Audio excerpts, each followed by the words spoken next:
Right. The next element of adding context to our data that we're going to look at is the why. So why are we doing this research? What's the purpose of collecting this data and analyzing it? Are the individuals and variables that we chose suitable for our goal? Do we want to answer these questions for just these people, or are we interested in being able to apply these results to a larger group? All right, so let's look at kind of a common example. So this is some marketing that you can see at IKEA. They have doll beds that have stuffed rabbits in them, which seems like a little bit of an odd choice. I might have put a whole bunch of different stuffed animals in there, perhaps some dolls, since they are called a doll bed. The reason, so why IKEA decided to do this marketing is they did some research and they looked at who are the people that are buying these doll beds and using them.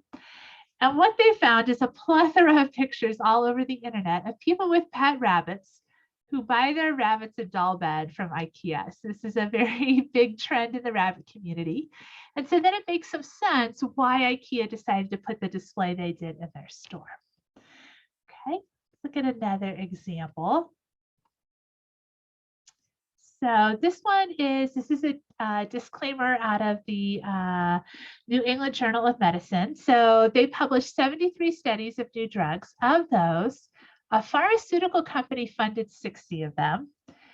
50 of the studies had drug company employees as one of the authors, and 37 lead researchers, so these are the primary person in charge of the research, had accepted money from a drug company, according to a review conducted by the Washington Post.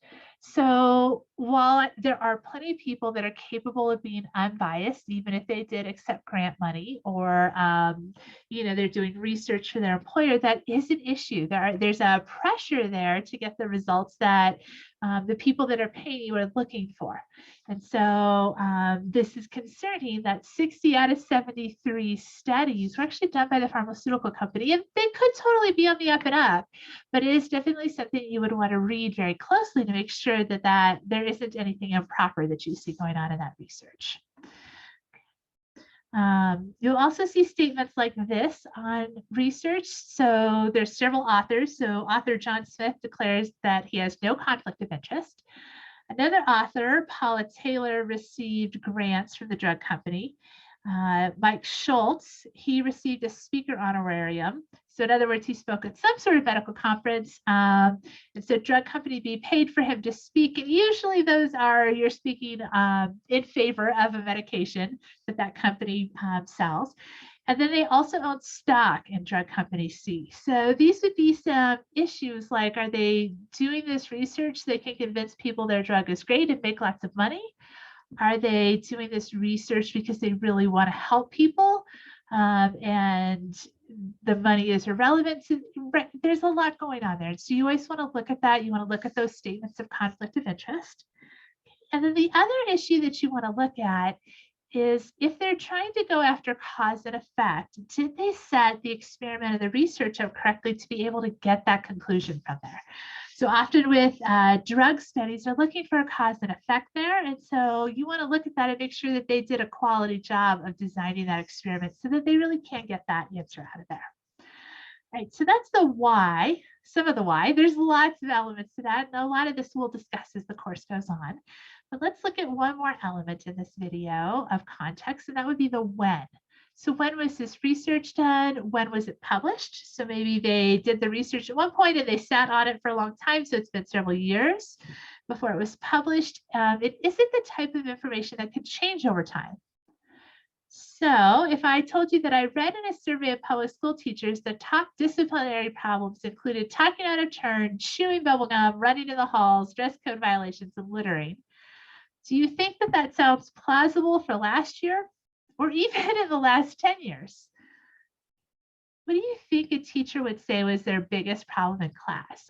I would guess it might possibly be cell phones, and I don't even see cell phones on this list.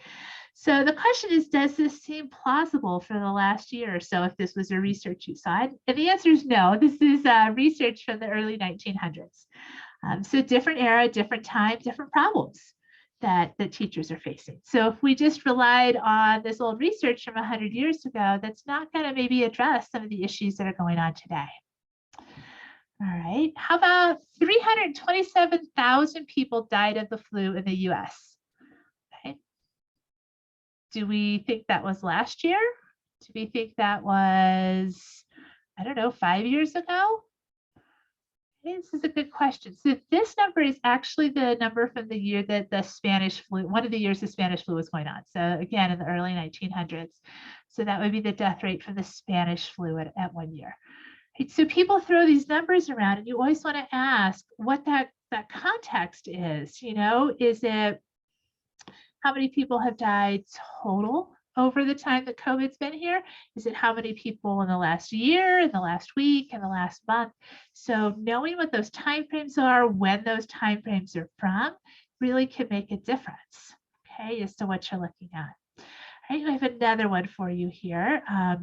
So this one is related to the opioid epidemic. I actually work with some statisticians looking at the data and the research on that. And so that's kind of why I have so many examples of that.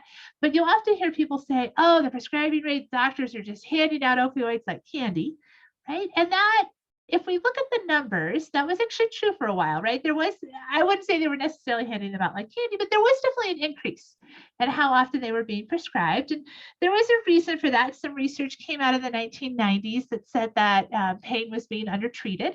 And so there's a balance there between making sure people aren't living in agony, but also, you know, we don't want to be contributing to addiction and things like that.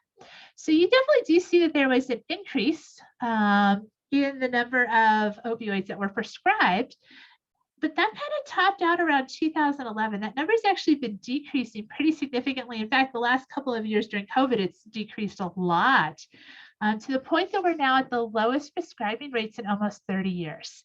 So when I read an article or I see something show up on social media and they say, oh, we're just prescribing so many opioids, it's out of control, it's the highest it's ever been. The first thing I do is look to see what year that was published or what year they're referencing, because that number has been coming down and coming down quite a bit. The fact that we're down to the same levels we were in the 1990s, you know, gives a good picture of having reversed that trend. And so knowing when we're looking at that data is a really important part of this. Okay, and then I have one more. So this one's just kind of fun. So texting and driving fatalities in 1960. So that would be this graph that has all of the states in the same color. Well, why would there have been no texting and driving fatalities in this graph? Well, we didn't have cell phones in 1960, right? So it looks like, wow, we're really great drivers. But in reality, if we look at some more recent data, we can see that there's definitely some states that have more of an issue with that than others. Okay, so knowing when that was helps you to know if laws that have been passed are actually making an impact or not making an impact or making the situation worse. And so just knowing that when is really important.